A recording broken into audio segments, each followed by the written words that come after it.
Welcome to the Artefacto YouTube channel. Today, we're thrilled to present a masterclass by one of the world's most gifted watercolor artists. Please welcome Vikrant Shitole. Transparent yellow ochre, you can see. I will just, go with this. It's a very light tone, very, very light tone. Yes, so quickly, I will also try to add some blue cool tone in the top, but carefully, you need to be very careful because I'm using yellow ochre for light and blue. This is ultramarine blue. So this is just initial wash, and make sure this blue color doesn't come into your buildings. Otherwise, it will look dull.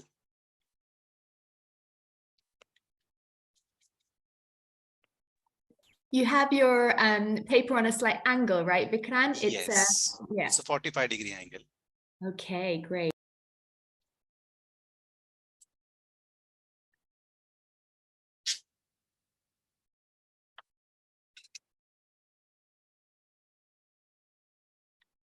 Now I'll go slightly thicker and darker tones. I will add some splatters over here just to add more. See, this is the beauty of watercolor. You should always add these special effects. We call it special effects.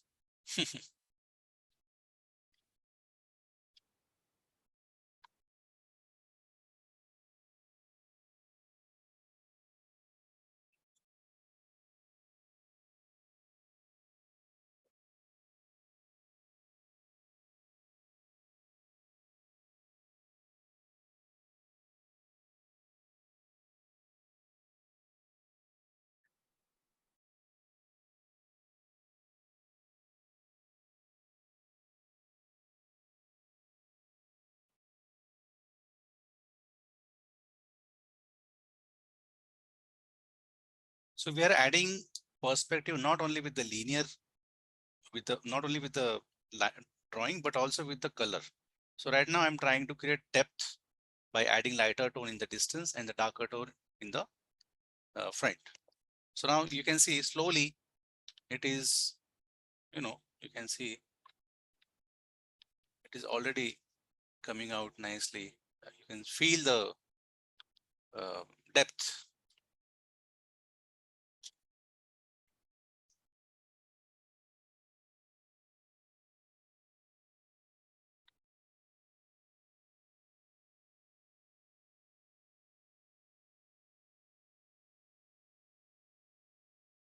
I love these flows, watercolor flows. This is the beauty.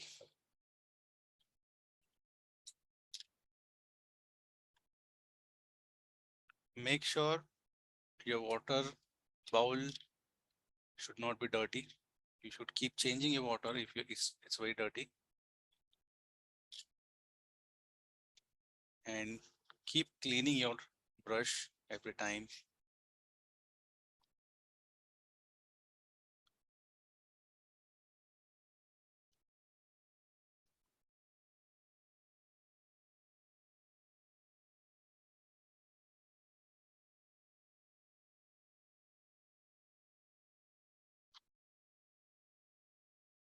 Yeah, so how is it looking now? Do you like it? The first wash?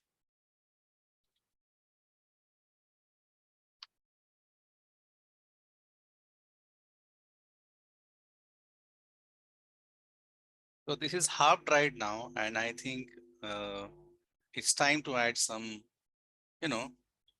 some water like this, just to add some texture. Can you see? Always use all these effects. See?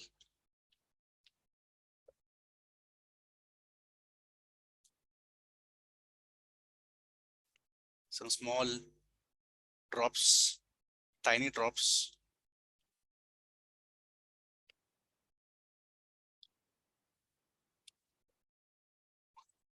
I hope you're enjoying this watercolor lesson. On our channel, we always share watercolor lessons from the world's top artists. And today, we have something special for you. Follow the link in the video description and sign up for a free online masterclass with another global watercolor star. So I will be using yellow ochre,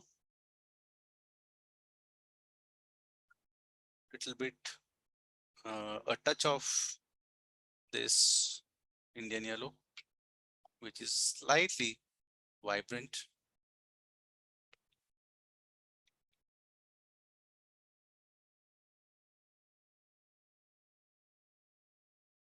So always start with lightest color and then slowly go towards darker color.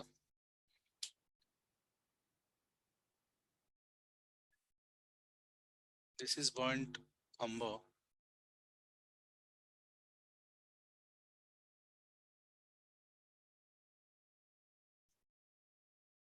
This is orange.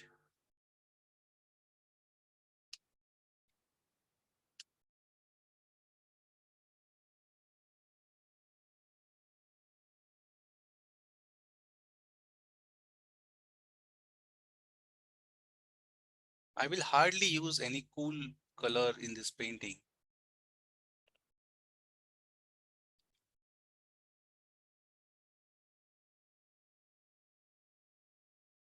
The proportion of cool color should be lesser.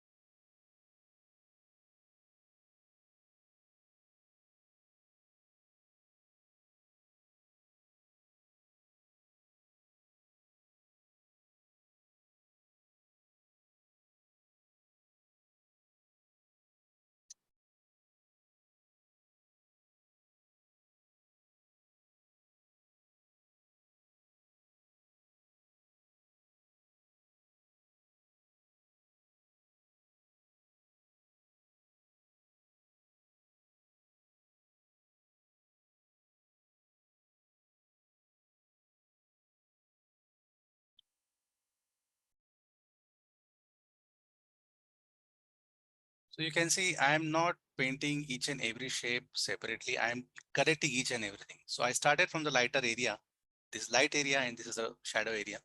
But still, I'm connecting each and every element.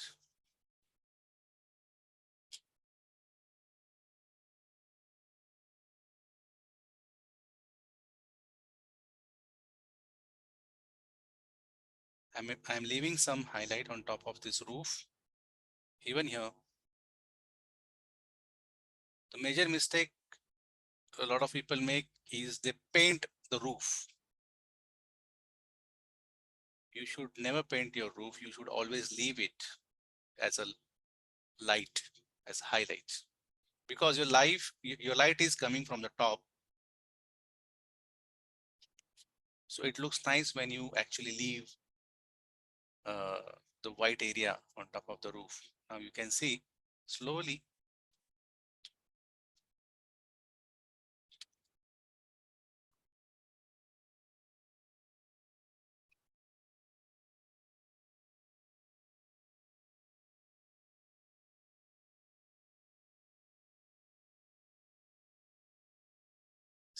See, this left white is actually giving the feel of light falling on the roof. Similarly, here is only one more, here also one more um, roof.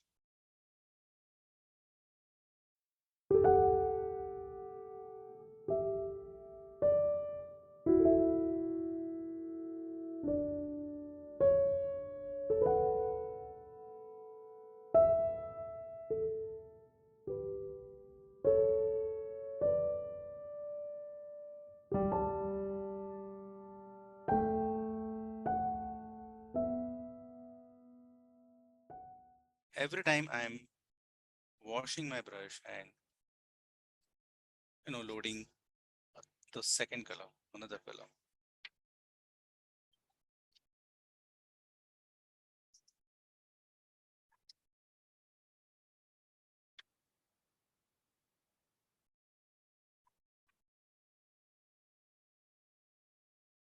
Let's add some busyness over here. Some figures.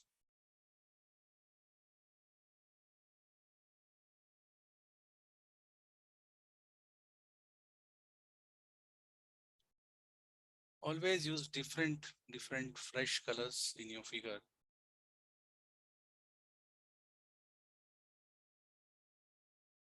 So this is turquoise and this is vermilion. And then some dark color, any dark color you can make with ultramarine blue.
Never forget to add shadows of your figures and your cars, car shadow.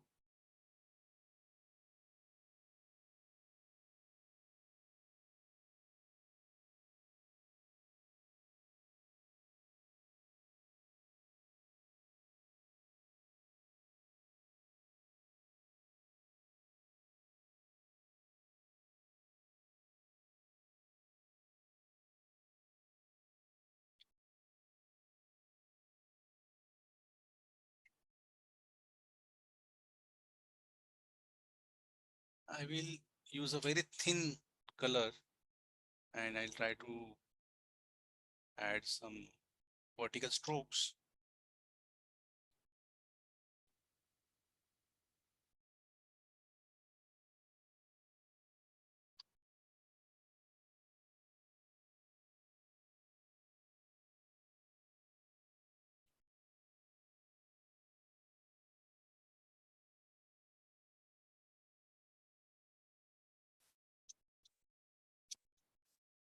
And this is the spray just to soften the edges.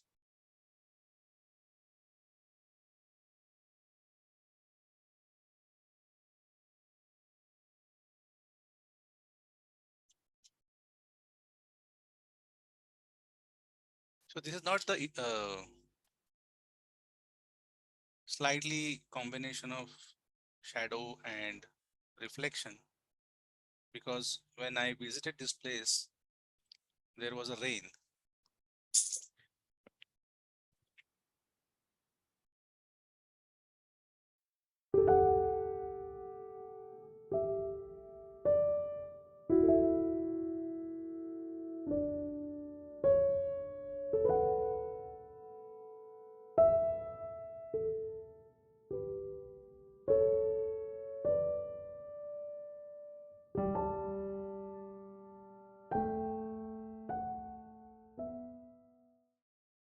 To add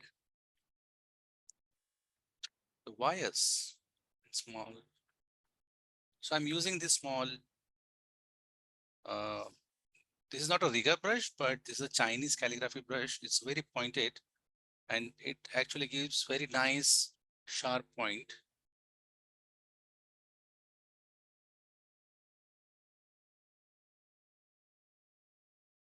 can see it gives very good control. Just to add these wires.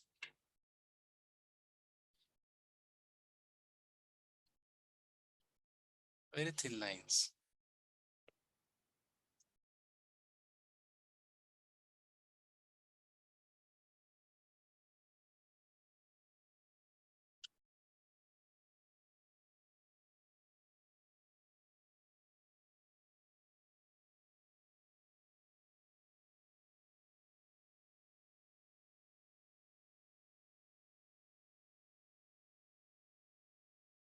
We are about to finish our painting.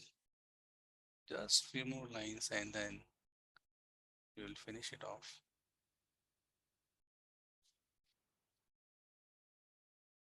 See, so no need to add all the windows over here. You can see it is already looking very beautiful. Okay.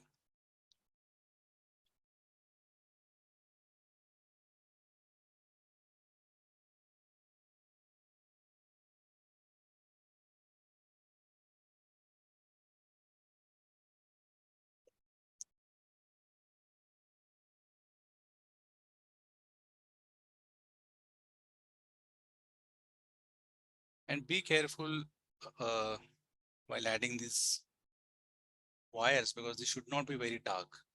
So you can see I'm also using different tones. This is light tone, this is dark tone.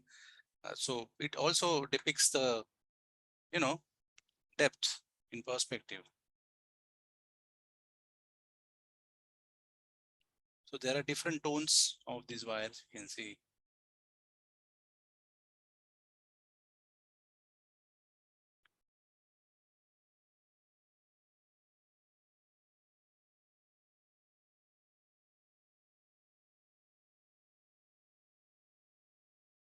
And maybe we can add some tiny birds.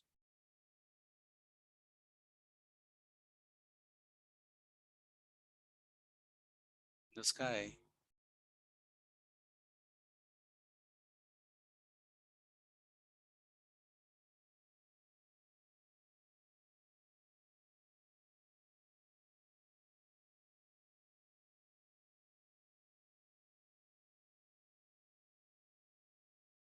So yeah,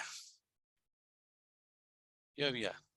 So we are done with the painting. I think I'm quite happy. I hope you enjoyed this process. All right, so first, I had a few questions that I wanted to address, which were questions during the painting process, but they might have been a bit in depth. First of all, could we see your painting again? I think we've had Liviera would say, thank you. Can I see Vikrant's painting, please? Would you be able to just show it to us? Yes. Or I can spotlight this one. Yes. Let me spotlight this one.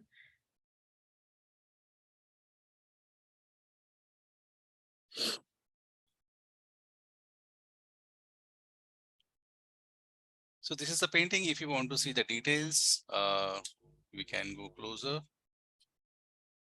So it's a wonderful painting. I can even show you more details like this. You can see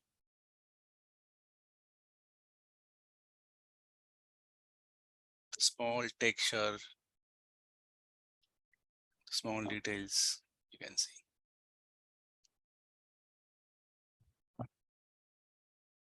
Okay. Thank you. Thank you. That's great. Thank you. So, all right. I have some questions. One from Connie, who asked, why did you particularly choose this color palette rather than any other color palette? That's a very personal decision because every artist have their own choices. Like everybody likes, some people like sweets, some people like spicy food. So every person has different taste of, their color scheme and like everybody has their favorite color. So every artist have their favorite palette also. So yeah, the main reason is that I usually use very use fresh and grays also. So you can see a combination of, primary and gray colors in my paintings, just to balance everything. Because if you use very vibrant color, very fresh color, then your painting might look disturbing, like very vibrant. So to balance it, you need to create some contrast with some, gray tones and gray, you can say muted tone, you can say. So these are all not very fresh colors. I always, because in nature, usually we don't see very fresh colors, because whenever we see any object, the light reflects on everything. So whatever light is falling on me, that is not directly from the light source, but also reflected from the other objects around me. So you will never see a fresh red or fresh blue color in nature. So it is always slightly mix of touch of light. Okay, great. Thank you. Now, next question is from somebody who was asking during the chat about, can there be multiple focal points? And where is the focal point in this image? Yeah. So in this painting, you can see these houses, the light falling on this area. So this is my main focal point, and everything, the other things I have just, defocused.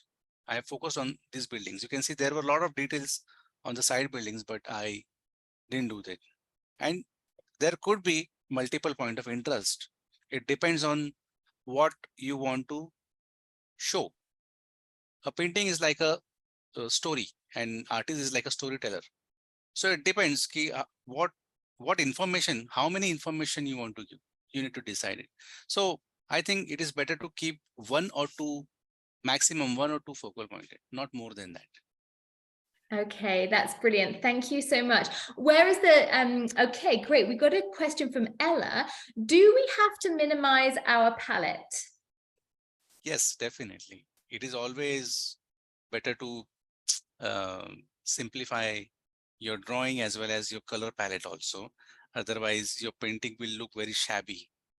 Okay. So it is better to do, I think you should try with just monochrome. Just try with one color. The beauty of one color is the best, So I think you should try using first with monochrome, then you can take one more color with it, two colors, then three colors. So try three different paintings, one monochrome, one with two colors, and one three colors. So you'll see the beauty. You can compare all of your three works and you can decide. That's such a great exercise to do. One monochrome, one two color, and one, did you say three color or one multiple colors? Three color. Three color. Not multiple colors. That will not be. That's such a great exercise. Thank you, Vikrant. Yes. What a good idea for us to try that, and then we can have a comparison between them. Oh, Klaus asks, can you create another tutorial in the future for a street scene in India with an elephant? Oh, wow. Definitely. I would love to do that. That would be really cool, wouldn't it? Because there's lots of elephants walking around and cows. Cows and elephants. So there are a lot of subjects in India. I have traveled a lot everywhere, but India is full of different subjects. I think every artist should visit once in India, like Varanasi. Have you heard about Varanasi? I've been there. Yeah, I've been to Varanasi. Yeah. So you know how beautiful it is. Yeah. Okay. Thank you, Klaus. And that would be a very festive piece as well. So thank you, Vikrant. Has anybody got any other questions for Vikrant? Now is your moment. Now is your time to ask him. You guys, you have the floor to ask questions. We learned so much during this tutorial about atmospheric perspective, and also not painting those roofs of the houses or the buildings to keep it fresh and to to create a reflection, which is a really nice tip. Also creating the same eye level for everyone, and thinking a lot about perspective. We learn so much about cooler colors in the distance and warm colors in the foreground, just to create that sense of depth in our paintings. So thank you so much for all of those. Thank you so much. I cannot see all of you. It would have been good to see you all, but I would like to see all of your appreciation if you could share on Instagram. So please share your experience on Instagram and tag me, Artefacto. I would like to see you there. Yeah, absolutely. We've got a couple of other questions come in. One is saying, do you use influences from old Asian art watercolors, and which ones are they, please? That's from Tanya. It will be difficult to say because you get inspiration from every artist, you know. Yeah. Mainly, I get inspiration from nature rather than inspiration from any artist, and material.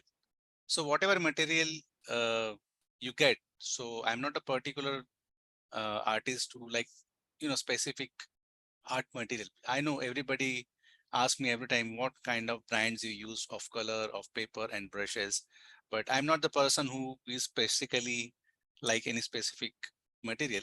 So I like to experiment with different papers, different brands of color, different brands of brushes. And now next I'm going to try on canvas. I would like to experiment with this fluid technique on bigger scale and on canvas. So that is my next goal. Yeah, oh great, we can't wait for that. Also, Francoise is asking if you can repeat the name of the town that we painted today, please. Yes, this is Kashmir. Oh, it's in Kashmir. Oh, Kashmir. Is it Srinagar? Srinagar, yes. Srinagar is the capital of Kashmir. Okay, amazing. So it's a Himalayan area, is that correct? Yes, Himalayan area. And beautiful lakes. Oh yes, with all the houseboats on the lakes. So this is Srinagar and Francoise in Kashmir, which even the background in even your background is in Kashmir. This is Kashmir as well. Oh, yeah, because you can see the mountains here. Yes. So yes, a very famous place in India. They call it paradise, right? Or the heaven of India. Yes. Okay, thank you. Okay, so I think there was one last question about touching on the focal points from Tarina again. The focal point in this painting, is it in the center of the piece? Yes. In the center. Yes. Okay. It's right not according to rule of the third. No, we didn't follow the rule of the third. Yeah. Sometimes we don't need to follow the rules. Yes. But still you can see it is looking nice without following it, but I have balanced it properly. Yeah. You can create a balance in a beautiful painting as well. Thank you